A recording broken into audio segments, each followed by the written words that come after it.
हमारी जितनी भी यहाँ की जनता है, आम पब्लिक है, उसको केवल शिक्षा और स्वास्थ्य, दो चीज़ों पे ध्यान देना चाहिए। अगर हमारे यहाँ शिक्षा और स्वास्थ्य बेहतर रहेगा तो सारी चीज़ें अपने आप बेहतर हो जाएंगी। काहे का प्रधानमंत्री, काहे का इलेक्शन? आप सरकारी जितने भी एम्प्लॉइज़ हैं, जब आप उनकी पेंशन खत्म कर दे रहे हैं तो सीधी सी तरीके से ये जितने भी माननीय लोग बैठे हुए हैं, इनकी पेंशन क्यों नहीं खत्म होनी चाहिए? सरकारी डिपार्टमेंट सबसे बड़ा चोर है। किसी भी डिपार्टमेंट के लिए SBI भी चले जाइए, नगर निगम चले जाइए, सारे खाने के लिए बैठे हैं। मोदी जी सम्मानित शब्द नहीं है, नरेंद्र कहें तब जाके सम्मानित शब्द होगा क्या? लगाइए। नमस्कार, मैं हूँ हयात अब्बास और आप देख रहे हैं 4PM न्यूज़ नेटवर्क। पक्ष विपक्ष लोकसभा चुनाव से पहले दोनों ही सक्रिय। मैं बात करूँ राहुल गांधी की, वायनाड जो अपने संसदीय क्षेत्र पहुंचे तो रैली में जो भीड़ है उसे देख के कहीं ना कहीं भाजपा के पसीने छूट गए, क्योंकि जिस तरह की भीड़ नज़र आ रही है उसे साफ पता चल रहा है कि 2024 के नतीजे बिल्कुल विपरीत होने वाले हैं। जिस तरह से भाजपा 400 पार का नारा दे रही है और एक तरफ इंडिया गठबंधन के साथ, यानी कि कांग्रेस की, मैं राहुल गांधी की बात करूं, उसके साथ जो जनता का जो लोगों का समर्थन है, उससे तो यही पता लग रहा है, अंदाज़ा यही लगाया जा सकता है कि इंडिया गठबंधन के लिए ये खुशखबरी है। और 400 पार के जो नारे हैं, कहीं ना कहीं ये हवा हवाई है। फिलहाल जनता क्या कुछ सोच रही है, इस पर बात कर लेते हैं। सर, कैसे देख रहे हैं राहुल गांधी की यात्रा, जो वो वहाँ पर संसदीय क्षेत्र में अपने पहुँचे और उनकी रैली में इतने सारे लोग, क्या कैसे देखते हैं? देखिए, ऐसा है, किसी ज़माने में राहुल गांधी को जनता इसलिए इस समय देखना चाह रही है कि नरेंद्र मोदी जो देश के प्रधानमंत्री हैं, इन्होंने अपने लोगों से ट्वीट कराया था और ट्वीट कराया था कि ये पप्पू है। तो उस पप्पू को देख करके माननीय नरेंद्र मोदी की बुद्धि फेल हो गई है। चाहे जहाँ से कहिए वहाँ से मैं बता दूं कि इनकी बुद्धि टोटल फेल हो चुकी है। इसलिए फेल हो गई, सज़ा भी कराए, सज़ा भी कैंसिल हो गई। अब ये कहाँ जाएं, कैसे जाएं, किस परिस्थिति में जाएं, इनके सामने बड़ी विकट जो है वो समस्या खड़ी हुई है। अब ये कहीं न कहीं विपक्षी, चाहे छोटा हो चाहे बड़ा हो, कहीं न कहीं उसको लपेटने के चक्कर में है और इनके लोग हर जगह घूम रहे हैं। अब जैसे अभी हाल में सुप्रीम कोर्ट ने आयकर वालों को ठीक किया कि अभी आप लोग ऐसा नहीं है, आप लोग ऐसे नहीं जाएंगे, विपक्षी दलों को। हाँ, बिल्कुल बिल्कुल। तो उस परिस्थिति में राहुल गांधी काम किया है। राहुल गांधी में यदि भीड़ हो रही है तो कोई भीड़ ये गलत नहीं हो रही है, भीड़ हो रही है। अगर हम अपने देश के मुखिया का नाम सम्मानित शब्दों में नहीं ले पाएंगे तो कौन उन्हें गाली दे रहा है? जी जी, जब हमारे देश का मुखिया, प्रधानमंत्री, जब देश की एक वरिष्ठ नेता को वो कहता है 50 करोड़ की गर्लफ्रेंड जर्सी गाय कहता है, तो ये सम्मानित शब्द है क्या? घर का मुखिया जैसा होगा वैसा ही उसके बच्चे सीखेंगे ना। हमारी बात खत्म होने, हमारा कहने का मतलब ये है कि हमारे देश के प्रधानमंत्री जी हैं ना, कम से कम हम उनके नाम को माननीय तो लगा सकते हैं आगे, हैं? माननीय शब्द का प्रयोग तो किया जा सकता है। हम कहते हैं माननीय शब्द का प्रयोग उनके लिए बना हुआ है। यहाँ पर किसने गलत तरीके से उनका नाम ले लिया?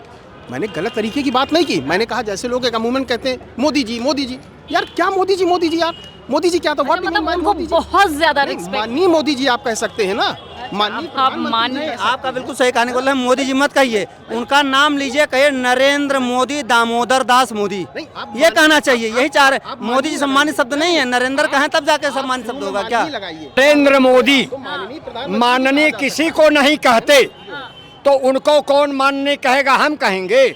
अच्छा पढ़ा लिखा उनको माननीय नहीं कहने जाएगा। मैं तो स्वयं कहता हूँ नरेंद्र मोदी।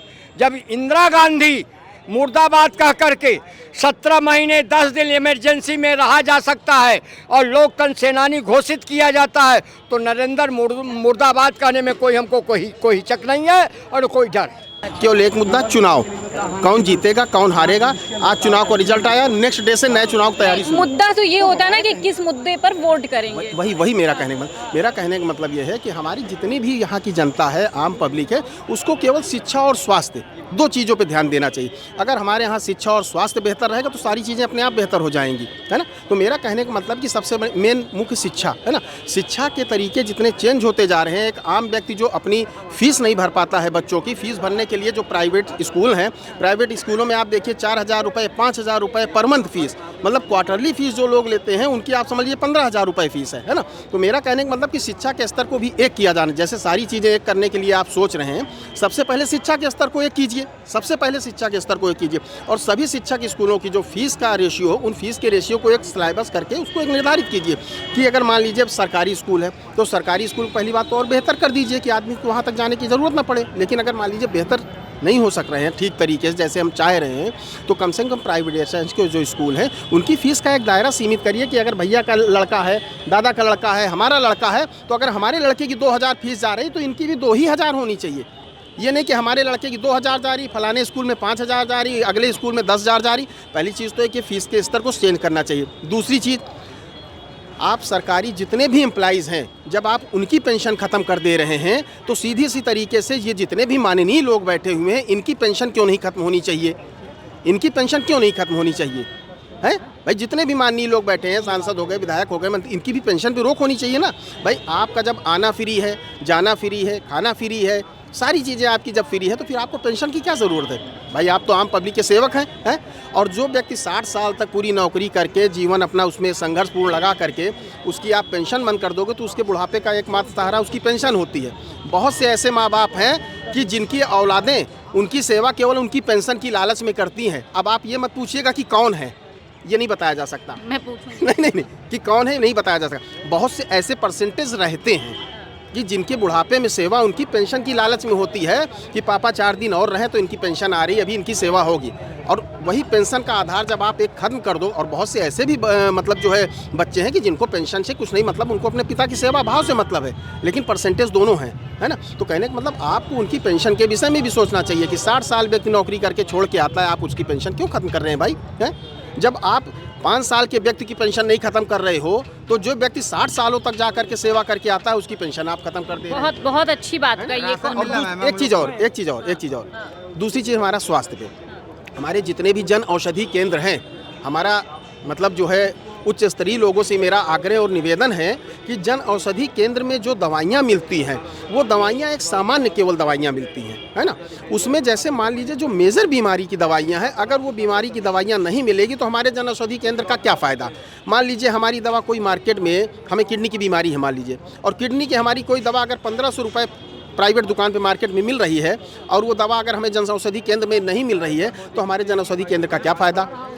वही दवा हमें प्राइवेट जन औषधि केंद्र में भी मिलनी चाहिए। अगर 1,500 रुपये मार्केट में है तो 300 रुपये 400 रुपये में जन औषधि केंद्र में, तब तो जन औषधि केंद्र का एक व्यापक स्तर होगा। पाकिस्तान चले जाओ, वहाँ आटा नहीं मिल रहा, पाकिस्तान जाओ, आपको नहीं मिल रहा है तो आप वहाँ जाओ, हम लोग को चीज़ें होती है ना। तो जन औषधि केंद्र का भी एक अपना एक इस तरीके का महत्व होना चाहिए। तो मेरा शिक्षा और स्वास्थ्य के ऊपर सब है, सभी सरकारों से भी आग्रह है कि आप लोग आइए, खूब करिए, लेकिन शिक्षा स्वास्थ्य पे मेन ध्यान दीजिए। मतलब सरकार को शिक्षा और स्वास्थ्य पे सोचना चाहिए जो नहीं सोच रही है। मैं इनका एक मिनट सर, अब एक मिनट आपका, आप देखिए आम जनता को क्या चाहिए? आम जनता कभी भी ये नहीं चाहती कि कोई नेता उसके घर में आके राशन का झोला रख के जाएगा, कोई नहीं चाहती और ना कोई कर सकता है। आम पब्लिक को ये चाहिए बस केवल कि उसकी शिक्षा और स्वास्थ्य की व्यवस्था आप सुदृढ़ कर दीजिए। आम पब्लिक अपने आप अपने जीवन यापन की चीज़ें उपलब्ध करके अपने परिवार को पाल लेगी, क्योंकि यही 2 चीज़ें सबसे ज़्यादा महत्वपूर्ण और महंगी हैं। भाई अगर मान लीजिए हमारी तनख्वाह 20,000 है और मेरे 2 बच्चे हैं तो मेरी जो है महीने में फीस मान लीजिए जो है 8,000 तो मेरे बच्चों की फीस चली जाएगी, है 8,000 के बाद मेरे पास मान लीजिए 5,000 वो चला, 8 5 13,000 हो गया, बाकी बच्चे 6-7,000, 2,000 दूध का हो गया, 2,000 बिजली का बिल, 20,000 फिनिश। और यही अगर बच्चे की फीस मान लीजिए 2,000 रहेगी तो कम से कम हमारे 2 बच्चे हैं तो 2,000 के साथ 4,000 फीस चली गई, 2,000 दूध का चला गया, फलाना चला गया, दुनिया भर चीज। तो क्या वो शिक्षा और स्वास्थ्य अगर आपने जो है सुदृढ़ और मजबूत और उसको जो है लचर थोड़ा सा कर दिया तो आप ये समझिए कि व्यवस्था इन्होंने कहा बहुत अच्छी। मैं इनकी आगे की एक मिनट इनकी मैं बात को आगे बढ़ा रहा हूँ। इन्होंने कहा शिक्षा और स्वास्थ्य, शिक्षा मिल जाएगी, रोजगार, अगर आप नौकरी नहीं दोगे तो हमारी शिक्षा धरी की धरी रह जाएगी, तो वो भी तो आपकी चीज़ देखनी। शिक्षा मिलेगी ना, जब शिक्षा मिलेगी, ठीक है। ये एक देखिए कहने की बातें अलग है ना, आप कहीं जाके किसी का घर झांक सकते हैं ना, मैं झांक सकता हूँ, है ना। कोई भी व्यक्ति बेरोजगार इन द सेंस को आप गलत वे में मत लीजिएगा कि बेरोजगार का मतलब ये हो गया कि मैं झोला टांग के चल रहा हूँ बेरोजगार, ऐसा नहीं। हर व्यक्ति अपने अपने तरीके से हर तरीके का रोजगार कर रहा है। कोई छोटा कर रहा है, कोई बड़ा कर रहा है। अब आप सोचिए कि हर व्यक्ति को जाकर के जो है पूरी सरकारी नौकरियां प्राप्त हो जाए, तो ये संभव नहीं है। ना आज संभव है, ना पहले संभव था, ना आने वाले समय में संभव होगा। आप लोग इनकी बात से एग्री करते हैं? ये कि रोजगार की जहाँ तक बात है कि रोजगार तो आदमी आज के टाइम कुछ करना नहीं चाहता है, काम है तो भी नहीं करना चाहता है। उसको सरकारी नौकरी चाहिए, बैठे बैठे तनख्वाह चाहिए। जैसे इन्होंने कहा कि 60 साल आदमी सेवा करके आ रहा है, उसकी पेंशन नहीं बंद होनी चाहिए। अब 60 साल में जब सरकारी डिपार्टमेंट, किसी भी डिपार्टमेंट, सरकारी डिपार्टमेंट सबसे बड़ा चोर है। किसी भी डिपार्टमेंट के लिए SBI पे चले जाइए, नगर निगम चले जाइए, सारे खाने के लिए बैठे हैं। अभी अगर हमें कुछ बनवाना पड़ेगा उसके पैसे अलग से लेंगे, आज से नहीं है, 10 साल से ही चल रहा है। तो हम तो कहें जितना भी सरकारी महकमा से प्राइवेट हो जाए, पेंशन का काम भी खत्म हो, पेंशन नहीं और आरक्षण नहीं। एक मिनट दादा आप क्या करते हैं? अरे एक मिनट दादा, क्या करते हैं वैसे आप? हम कुछ भी करते हैं। अरे आप नहीं, हम क्या कर रहे हैं? जो आप जीवनी के लिए क्या करते हैं? कुछ करते हैं। जीविका और रोजगार में बहुत अंतर होता है। आप क्या करते हैं? हम कुछ कुछ काम कर रहे हैं। अरे लेकिन क्या बेरोजगार करते हैं? नहीं। आप अपने बच्चों को पढ़ा रहे हैं? बेरोजगार नहीं है। पढ़ा रहे हैं बच्चों को पढ़ा रहे हैं? क्या करेंगे पढ़े लिख के? बिजनेस करेंगे। क्या बिजनेस हम नौकरी करेंगे? के लिए पढ़ा रहे हैं। बच्चे पढ़े अच्छी बात, लेकिन नौकरी के लिए नहीं। खाता आपका कौन सा बैंक में है? business अरे थोड़ी ना एक मिनट मैम, खाता कौन सा बैंक में है? अरे खाते की बात बहुत नॉर्मल से नहीं, सवाल। आप अरे कौन सा बैंक में खाता है? किसी बैंक में है अरे नहीं। अरे है हमारे दादा, पास। खाता है ना? हाँ, है, किसी कौन सा में। बैंक में है? किसी भी बैंक में हो। अरे प्राइवेट है सरकारी है? अरे अरे सरकारी बस बैंक- इतना, सरकारी सरकारी बैंक बैंक में खाता ये सरकारी बैंक में खुलवाएंगे, क्योंकि उन्हें मालूम है कि 10,000 का क्या कहते हैं मिनिमम बैलेंस चार्ज प्राइवेट का है। उससे नीचे होगा तो ये क्या कहते हैं पैसा भर ही नहीं पाएंगे, मिनिमम बैलेंस चार्ज जितना काट लेगा। और ये सरकार विरोधी बात कर रहे हैं कि लड़कों को सरकारी नौकरी नहीं मिलनी चाहिए, वो हरामखोर होते हैं। इनको ये नहीं मालूम है सरकार का एक रूल होता है, रूल रेगुलेशन होता है, ग्रेजुएटी फंड OPS तो खत्म हो गया है तो ग्रेजुएटी और फंड, अगर कोई भी सरकारी आदमी गलत अगर करता है तो उसकी ग्रेजुएटी रोक दी जाती है और फंड रोक दिया जाता है। जो उसकी 60 साल की मेहनत होती है उसे नहीं मिलता है।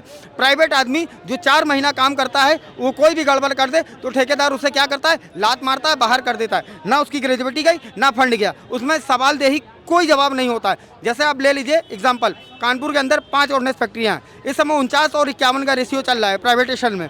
तो जो प्राइवेटेशन में जो काम कर रहे हैं इस समय सबसे ज़्यादा फंड निकल रहे हैं। हमारे देश की सेना के पास इस समय सिर्फ 10 दिन के हथियार हैं। अगर कहीं युद्ध हो जाए तो सिर्फ 10 दिन के हथियार है, 10 दिन बाद हम अपने आप से हथियार डाल देंगे, क्योंकि हमारे पास सेवा है ही नहीं। क्योंकि प्राइवेटेशन सब हो गया है, लोगों को तनख्वाह नहीं मिल रही है। क्या कहना चाहेंगे आप? हम कह रहे हैं कि प्राइवेट ही करना है तो ये लोकसभा का चुनाव क्यों हो रहा है, राष्ट्रपति क्यों बन रहा है, प्रधानमंत्री क्यों बन रहा है? क्यों नहीं अडानी साहब को दे दीजिए, अडानी जी को, अंबानी जी को, टाटा जी को दे दीजिए, घनश्याम बिड़ला के परिवार को दे दीजिए, चलने दीजिए ना भैया। काहे के लिए सरकार एयरपोर्ट बना रही है? काहे को मेडिकल कॉलेज की घोषणा, हर जिला अस्पताल को मेडिकल कॉलेज के नाम घोषणा कर दी जा रही है? मत करो। काहे का प्रधानमंत्री, काहे का इलेक्शन? जनता को छोड़ दो अपने भरोसे, लड़ कट के मर करके जो कब्जा कर जाएगा, जंगल राज कर देने दो। क्यों आ रहे हो आप बेमतलब का? इतना प्राइवेट है भाई साहब को अच्छा लगता है। जनता का साथ छोड़ दें, अपने घर में बांट कर लें, अपने ही सामान बेचेंगे, अपने खरीदेंगे, अपने बनाएंगे, अपना खाएंगे। जो कोई सरकारी नौकरी की मेहनत कर रहा है तो उसको सरकारी नौकरी चाहिए होगी। आज आप बताइए, 2 करोड़ रोजगार का वादा प्रधानमंत्री ने किया था, किसमें किया था? इतना सारी सेल कंपनियां बना करके नीरव मोदी, अडानी करोड़ों रुपए लेके भारत से भाग गए। प्राइवेट आदमी, ये सरकारी आदमी थे क्या? ये सरकारी आदमी थे क्या भाई साहब, बताएंगे? कोई सरकारी आदमी लेके भाग के गया हो देश से तो बताइएगा मुझे। सरकारें आती हैं तो ये सरकारों का एक नियम है, समझ लीजिए। हर सरकार का नियम, कोई पर्सनल नहीं है, समझ रहे ना, क्रिया और प्रतिक्रिया का। जब कोई आता है तो पहले आरोप लगाता है, जब कोई नया। लेकिन आपको मालूम है कि विदेशों में जो अखबार में छप रहा है, पता है क्या छप रहा है? ये विपक्ष को एक ईडी और सीबीआई के द्वारा बहुत बुरी तरीके से टारगेट किया जा रहा है। अब मैं भी पता। अच्छा ठीक है, एक चीज जान लीजिए मैडम, कोई भी आंदोलन एसी के कमरों में और एसी गाड़ियों में बैठ के नहीं हो सकता है। हम कहते यही तो समझना चाहिए, यही तो हम कहते हैं आप विपक्ष में हैं, मैं आपके साथ खड़ा हूं, अब मैं विपक्ष, आप विपक्ष में हैं, ठीक है। आप कह रहे हो ना कि ये दोनों लोग तकलीफ दे रहे हैं, ईडी दे रही है, सीबीआई तकलीफ दे रही है, सब कुछ इनका किया। आप क्यों नहीं सड़क पर उतरते हैं उसके खिलाफ भाई? आप बंद देखिए भाई साहब का कहना ठीक है, सड़क पर उतरना है, ठीक कह रहे हैं। सड़क पर जब उतरेंगे, आपको विपक्ष हमने क्यों बनाया है? आपको विपक्ष इसीलिए बनाया है ना। ये आपका ले लीजिए पूरा। मैं कहना चाह रहा हूँ विपक्ष का मतलब ये नहीं है कि सड़क पर आके जाम कर दे, सरकारी चीज़ों का नुकसान कर दे, जनता को मुसीबत में डाल दे। जिस दिन सड़क पर सारी पार्टियां उतरेंगी, चलने वाले हम और आप होंगे इस सड़क पर। हम गाड़ी कमाई करके कैसे पेट पर्दा काट करके अपना पेट्रोल खरीद लाते हैं। कोई बच्चे को छोड़ने जा रहा है, कहीं कोई मरीज लेकर के जा रहा है, अगर वहाँ कोई आदमी मर जाएगा, जिम्मेदार ऐसे लोग होंगे? उसके बच्चे को जिंदा करेंगे, उसकी गरीबी को दूर करेंगे? ये विपक्ष, अब आप समझिएगा, जो ये लोग विपक्ष की बात कर रहे हैं, पहले जब जो पार्टियां थीं वो सड़क पर उतरती थीं, जनता का नुकसान करती थीं, तोड़ फोड़ करती थीं, आग लगाया जाया करता था। भारतीय जनता पार्टी की ये सोच रही होगी, ये समाजवादी पार्टी की सोच रही होगी, ये अन्य विपक्षी पार्टियों की सोच रही होंगी, लेकिन कांग्रेस ने जब मुखिया घर बनाता है तो लगा माली जब आप बगिया लगाता है तो सूखने में बड़ा डर लगता है और उसके लिए खून पसीना एक कर देता है, सूखने नहीं देता है, वो अलग बात है। तो कांग्रेस ने इस देश को बनाया है, इस समाज को बनाया है, सड़कें बनाई हैं, गवर्नमेंट ऑफिस बनाए हैं, गवर्नमेंट के संसाधन बनाए हैं। वो ये नहीं चाहता है कि कोई आग लगा दे इसमें।